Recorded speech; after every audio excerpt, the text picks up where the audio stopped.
மூன்றாவது ஆண்டில் அடியெடுத்து வைக்கும் தமிழக வெற்றிக் கழகத்தின் செயல்பாடுகள் குறித்தும் அவர்களின் பங்களிப்பு குறித்தும் மக்கள் குரல் பகுதியில் எழுப்பப்பட்ட கேள்விகளுக்கு சிவகங்கை மக்கள் தெரிவித்த கருத்துக்களை பார்க்கலாம்.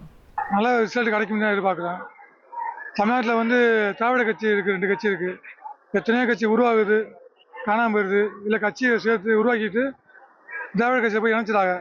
அதுக்கு மாற்றாக தாவேக்கா வரும்னு நாங்கள் நம்புகிறோம். இளைஞர்கள் எல்லாருமே எதிர்பார்க்குறாங்க.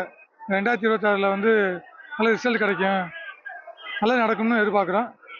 எல்லாரோட இளைஞர்களும் அது எதிர்பார்ப்பு. இன்னும் கொஞ்சம் பெட்டராக விளையாட்டா சந்தோஷமாக இருக்கும். 2026 பார்ப்போம், யார் வரான்னு பார்ப்போம். இப்போ ஒரு இன்னைக்கு இருக்க திராவிட கட்சிகளுக்கு மத்தியில் இப்போ புதுசாக கட்சி துவங்கி அவங்க இந்த 3 வருஷம் நிலைச்சு நிற்கிறதே பெரிய விஷயம். இப்போ அவங்களுடைய திமுக அதிமுகவுடைய குறைகளை எடுத்து கூறுறாங்க. இன்னும் பொதுவெளியில் கூறுனா நல்லா இருக்கும். வீட்டுக்குள்ளேயே இருந்து சொல்லாமல் பொதுவெளியில் கூறுனா நல்லா இருக்கும் சொல்றாங்க. ஆனா இன்னும் விஜய் இறங்கி எதுவும் செய்யலைன்னு எதிர்பார்க்குறோம். மேபி பார்க்கலாம். ஏன்னா இவ்வளோ பெரிய கட்சிகள் ரெண்டுமே திமுக அதிமுகங்கிறது எத்தனையோ வருஷங்களா இருக்குது. அதுக்கு இடையில இப்போ புதுசா இந்த தூரம் ஓடிட்டு இருக்கதே பெரிய விஷயம் நான் நினைக்கிறேன். ஒரு யங்ஸ்டரா நானுமே ஒரு புதுசா யாராவது வந்தா நல்லா இருக்கும்னு நானுமே என்னோட மைண்ட் செட்டுமே அப்படிதான் இருக்கு. அவங்க வந்ததுக்கு அப்புறம் வேணா என்ன எப்படி செய்யறாங்க என்னன்னு பார்ப்போம். விஜயனுடைய பங்களிப்பு இதுல எப்படி இருக்குன்னு நீங்க பாத்தீங்கன்னா, மக்களுடைய பிரச்சனைகளை அவர் வெளியே பார்க்க மாட்டாங்க. ஒரு 4 செவத்துக்குள்ளே இருந்து அவர் பேசிட்டு இருக்கிறாங்க. 4 பத்திரிகையாளர்களை பார்க்கணும், பொதுமக்களை பார்க்கணும். அவங்கள பார்த்து அவங்களுடைய கருத்துக்களை அவர் கேட்டு தெரிஞ்சுக்கிட்டாருன்னா இன்னும் கொஞ்சம் சிறப்பாக செயல்படுத்தலாம்னு நினைக்கிறோம். அவர் கட்சி ஆரம்பித்து 3 வருஷமா நடத்துறதே பெரிய விஷயம் தான். ஏன்னா ஒவ்வொரு கட்சியும் நடத்துறதே பெரிய விஷயம். ஒன்று வேற கட்சியோட போய் கூட்டணி சேர்ந்துடுறாங்க, இல்லைன்னா வேற கட்சியவே போய் இன்னொரு கட்சியோட இணைச்சிடுறாங்க. அவர் 3 வருஷமா தனியாக நடத்துறதே பெரிய விஷயம்.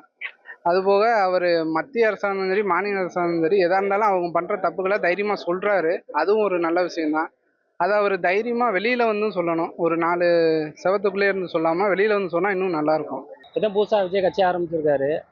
ஒரு 2-3 வருஷம் ஆச்சுன்னு நினைக்கிறேன் அவர் ஆரம்பிச்சு. இது வரைக்கும் வீதிக்கு எந்த இதுவும் போராடலை, எந்த இதுக்கும் குரல் கொடுக்க நினைக்கிறேன். 2-3 இன்சிடென்ட் பெருசாக நடந்துச்சு. அது வரைக்கும் இது ஒன்றும் போடல, அமைதியாகவே இருக்காரு. இனிமேல் எலெக்ஷனுக்கு அப்புறம் என்ன ஏதுன்னு தெரியல. ஆனால் இருந்தாலும் இப்போவே கரண்ட்ல எலெக்ஷனுக்கு அப்புறம் தான் நான் இப்போ இதில் ரோட்டில் இறங்கி போராடுவேன்னு இருக்கக்கூடாது இல்லையா? இப்போ உள்ள கரண்ட்ல என்ன சுச்சுவேஷனோ அதுக்கு இறங்கி போராடணும். அப்போ தானே மக்கள் மத்தியிலையும் கொஞ்சம் நல்ல ஒரு இது வரும். அமைதியாகவே இருக்காரு. இனிமேல் எலெக்ஷனுக்கு அப்புறம் என்ன ஏதுன்னு இனிமேல் தான் தெரியுற மாதிரி இருக்கு. இருந்தாலும் மக்கள் மத்தியில் அரசியல் ஓட்டு கண்டிப்பாக விழுகும். நீ அதுக்கு நம்ம மாதிரி அரசியல் தெரிஞ்ச ஆளுகளுக்கு என்னென்னு இனிமேல் தான் தெரியும். புதிய கட்சியான தாவேகாவின் செயல்பாடு, அவர்களோட பங்களிப்பு குறித்து மக்கள் குரல் பகுதியில் சிவகங்கை மக்கள் கூறிய கருத்துக்களை பார்த்தோம். இனி செல்லும் இடமெல்லாம் செய்தி. தந்தை டிவியின் வாட்ஸ்அப் சேனலை ஃபாலோ பண்ணினா செல்ல இருக்கும் இடமெல்லாம் செய்தி. இதோ QR கோட் இப்பவே ஸ்கேன் பண்ணுங்க, ஃபாலோ பண்ணுங்க.